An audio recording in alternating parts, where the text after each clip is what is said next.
Right then, I've been given this INS file and been asked to explain how you solve and refine a structure in Olex2. And I won't start in the beginning by solving and refining, but let's look at this first and see what's wrong with that, because identifying where problems are is clearly an important skill in this area. So first of all, those two atoms cannot be right. The ADPs are much too big. They must be much lighter than what they are at the moment. Let's hover the mouse over it. They're sulfurs, so they're not sulfurs. We select both of those and make them carbons. That's always a good default position if we don't really know what's going on. Now this one here is a pyramid. That means it really needs to be heavier. So let's see what it is at the moment. Let's hover the mouse, or we can press F3 and we can see this is a magnesium at the moment. It wasn't so clear. It's Q2 is the Q peak here. Control Q switches those peaks off. We don't need them right now. It's magnesium. So this needs to be heavier. Now we're told there might be sulfur present. So let's just assume this is a sulfur. That oxygen is too big, so let's make this a carbon as well. And at this point, I would recommend you just hit refine. I set this to shell XL refinement, and I refine this. The R factor was 9.1%, and let's see whether that drops. And it's gone up a little bit. Let's refine some more. I'm sure it'll drop eventually. There were so many shifts here that this is what happened. So 7.67%. We're also looking only at one cycle. So this was in the file. One cycle is fairly pointless.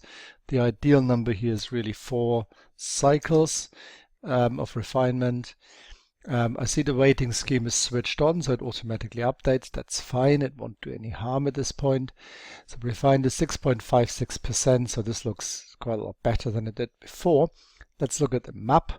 So this one here, there's something wrong here, there's something wrong here, and this looks like a DMF. So that's not a carbon, that really is a nitrogen, which we haven't got on the list. So we need to go name N. So this just makes it a nitrogen, and presumably there's more of them lurking about. And I think we might be missing a Q peak here. We've still got a big peak of 3.1, so Control Q, there we go. It's actually a missed atom that was missed right from the beginning. So we delete the hydrogen. I hit the delete key on the keyboard. We make this a carbon and then that a nitrogen. Name N and refine this. And hopefully Control R, this is what I hit on the keyboard here. We want to make this anisotropic. They're all anisotropic already except for this one. So we can just hit this button and refine it again. So this will make it anisotropic. I didn't refine it, just made it anisotropic. This box isn't ticked. So if that's big ticked and I click on that, then it will automatically put a refinement cycle afterwards. Okay, so there's a missed nitrogen here. And now we can make this a nitrogen as well. You might have noticed there's no output here. If I type lines 10, I will see 10 lines of the refinement output that happened. It's maybe a little bit more than I want to see in the screen, so let's make it lines 5 and we get some idea that something happens when we press refine.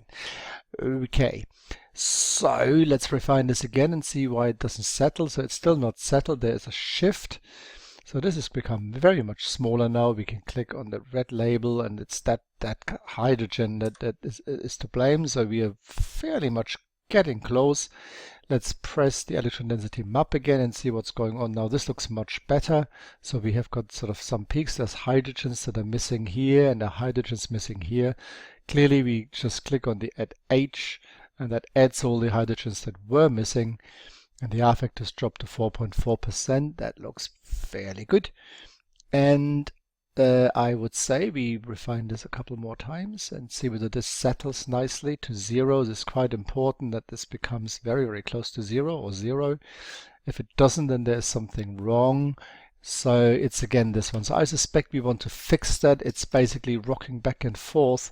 So we click on the carbon and then the 3 hydrogens in sequence and we type affix 3 and that nails it into that position. Control R on the keyboard and this should now have gone, and that has gone. Okay, so that looks pretty good. Let's switch to a white background. So this is F2 white background, F2 the dark background again, and F4 incidentally is this sort of background of this nature. The map again, so this should be, this is what we're looking for. So this is very evenly distributed. There's nothing that's clearly wrong anywhere. So that looks fairly good. Okay, so I would say this is settled. It looks fairly good. Let's have a look at the info here. Bad reflections, is there anything it really doesn't agree? And this is the -102 and 100. So these are high angle reflections, sorry, low angle reflections. And they really should no longer be here if an absorption correction or a SADAPS correction has been run correctly. So the fact that they're still in here tells me something wasn't done quite right. There's nothing much we can do other than just omit that reflection. Let's just do it the simple way. We omit the reflections. And if we refine this again, Control R, and this is a shortcut you really need to know, then these reflections are disappeared from the list now. We can now look at the reflection statistics. What we're looking at is two things really. It's the FOPS, FCalc plot, and that looks very nice. So these were the ones we omitted that are now gone, and that's fairly good. And we also would like to look at the I over sigma versus resolution plot. And that tells you we've really got very good data right up to sort of 50 degrees and 2 theta. We are looking at 2.5 I over sigma. So we should keep all the data in this data set and not omit anything from here because it's all valuable data. So one thing that doesn't fit now is that formula. We go back to work and hide this toolbox work. So we have a Z prime of 4. We click on this button here, and this gives us this really rather nonsensical formula because Z prime just isn't 4. So we've got one metal in here, and that is magnesium. So we could set it such that magnesium is 1. So we have Z prime equals 1. And we press OK. So this gives us now a formula based on magnesium.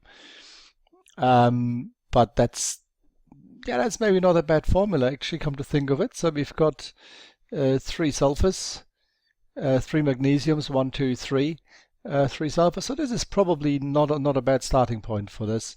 We have got 1, 2, 3 DMFs. One is just floating as a solvent, the solvent sphere. The other 2 are bound, but we should have 3 nitrogens. I think this is a good formula to base this on and refine it. And let's hope that we get rid of this final shift that's still happening here. Yes, so there we go. It settles nicely. And I'd say the structure is now, at least crystallographically, more or less finished. Now this goodness of fit is showing as red, and that's because of the setup I've got here. There we go. This is a nice structure now, and I think that's tidied up from where we started. Of course, one thing you could have done is just solve it slightly differently. You go to solve and you choose Olex2. That's a powerful program. You hit solve and it goes through the whole process. It finds the peaks, but it also does some initial atom type assignment, and it takes a little bit of time. The space group is confirmed, P21 upon C, which is P21 upon C, what you had. And you see the nice thing about this is you actually get the whole structure, and there isn't any problems here, except it's missed all those nitrogen. So we make them nitrogen and refine this. Just going through the whole process again, make them anisotropic, everything anisotropic. So if this is the nitrogen, then this obviously is not the nitrogen, it's the oxygen. We can look at the map again, and we can again see quite clearly there's something going on. So this is really an oxygen. Let's check out the other ones. They're fine. And we refine again. Add the hydrogens to the structure.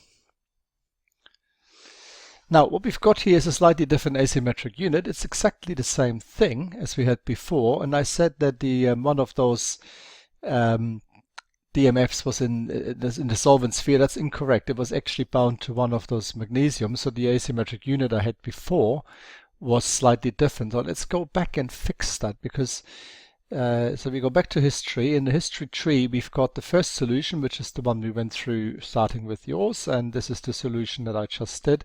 We can go back to this. So this is the solution we had before.